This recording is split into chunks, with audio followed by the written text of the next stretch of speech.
Hi hello అందరికీ నమస్కారం అండి. ఈరోజు నేను మీకు ఎంతో టేస్టీగా ఉండి చింతచిగురు పప్పు ఎలా తయారు చేసుకోవాలో చూపించబోతున్నాను. దానికి కావాల్సినటువంటి పదార్థాలన్నీ ఇక్కడ చూపించాను. వంకాయలు, టమోటాలు, ఆనియన్స్, కొద్దిగా పచ్చిమిర్చి ఇలా కట్ చేసుకొని ఉంచుకోవాలి. ముందుగా మనం కందిపప్పుని ఉడకబెట్టుకొని పెట్టుకోవాలి. దీనితో పాటుగా దీనికి కొద్దిగా సాంబార్ పొడి వేసుకుంటానండి. కొద్దిగా సాంబార్ పొడి. సో ఈ విధంగా కట్ చేసుకున్నటువంటి వంకాయలు, ఆనియన్స్, టమోటాలన్నింటినీ ఒక బౌల్లో వేసుకొని దానిలోనికి కొద్దిగా వాటర్ యాడ్ చేసుకొని వాటిని మెత్తగా ఉడికే వరకు మనం కుక్కర్లో కానీ లేదా ఒక బౌల్లో కానీ పెట్టుకొని వాటిని ఉడికించుకోవాలి. సో అవి ఉడుకుతూ ఉన్న టైంలో మనం చింత చిగురుని ఒక ప్లేట్లోనికి తీసుకొని దీన్ని డైరెక్ట్గా వేస్తే పుల్లలు ఎక్కువగా వస్తూ ఉంటాయి కాబట్టి ఫస్ట్ దీన్ని క్లీన్ చేసుకోవాలండి. ఈ విధంగా వీడియోలో చూపిస్తున్నట్టుగా దాన్ని రెండు చేతుల మధ్యలో వేసుకొని కొద్దిగా స్మాష్ చేసుకోవాలి. ఈ విధంగా స్మాష్ చేసుకున్నప్పుడు దీంట్లో ఉండేటువంటి ఆకు మొత్తం కిందికి వచ్చేసి మనం ఏవైనా మిగిలినటువంటి పుల్లలు ఏవైనా ఉన్నట్టయితే వాటిని మొత్తం క్లీన్ చేసేసుకోవాలి. సో ఈ విధంగా క్లీన్ చేసుకున్న తర్వాత దీంట్లో ఉన్నటువంటివన్నీ ఏరేసుకుంటే మనకి ఆకు నీట్గా ఉంటుంది. పప్పు తినేటప్పుడు మనకి వీటి నుంచి ఎటువంటి డిస్టర్బెన్స్ కూడా ఉండదు. సో మొత్తం ఆకునంతా ఈ విధంగా క్లీన్ చేసుకొని పెట్టుకోవాలి.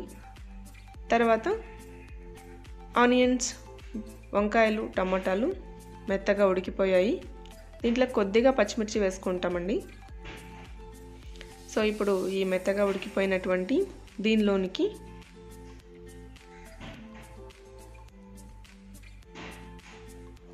మనం ముందుగా మెత్తగా ఉడకబెట్టుకున్నటువంటి కందిపప్పుని యాడ్ చేసుకొని ఒకసారి బాగా కలుపుకోవాలి.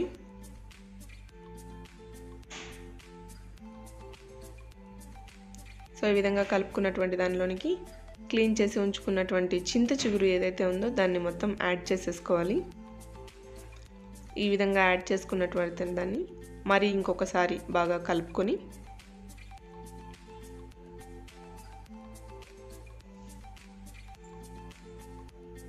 రుచికి సరిపడా ఉప్పును వేసుకొని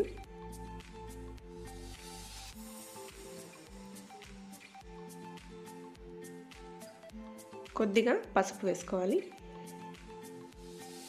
ఇవి వేసుకున్న తర్వాత ఒకసారి బాగా కలిపేసి ఇది ఉడుకుతూ ఉన్నప్పుడు కొద్దిగా సాంబార్ పౌడర్ యాడ్ చేసుకోవాలండి. ఈ సాంబార్ పౌడర్ యాడ్ చేసుకోవడం వల్ల పప్పుకి కొంచెం టేస్ట్ వస్తుంది. సో ఈ సాంబార్ పౌడర్ని నేను వాటర్లో మిక్స్ చేసుకొని వేస్తున్నాను ఉండలు కట్టకుండా. ఇవన్నీ యాడ్ చేసిన తర్వాత ఫైనల్గా ఒకసారి బాగా కలిపేసుకున్నాను. దీన్ని బాగా ఒక్కసారి మరలబెట్టిన తర్వాత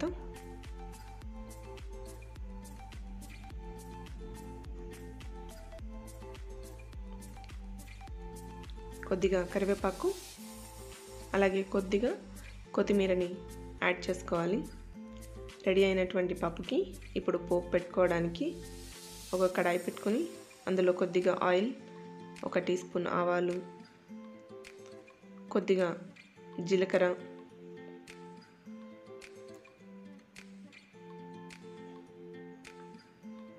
ఒక 2 ఎండుమిరపకాయలని యాడ్ చేసుకుంటే పోపు తయారైపోతుందండి. ఈ తయారైనటువంటి పోపుని రెడీ అయినటువంటి పప్పులోకి కలిపేసుకుంటే ఎంతో టేస్టీగా ఉండే చింత చిగురు పప్పు తయారైపోతుంది. ఫ్రెండ్స్, మీరు కూడా ఈ రెసిపీని ట్రై చేసి కమెంట్స్ చేయండి.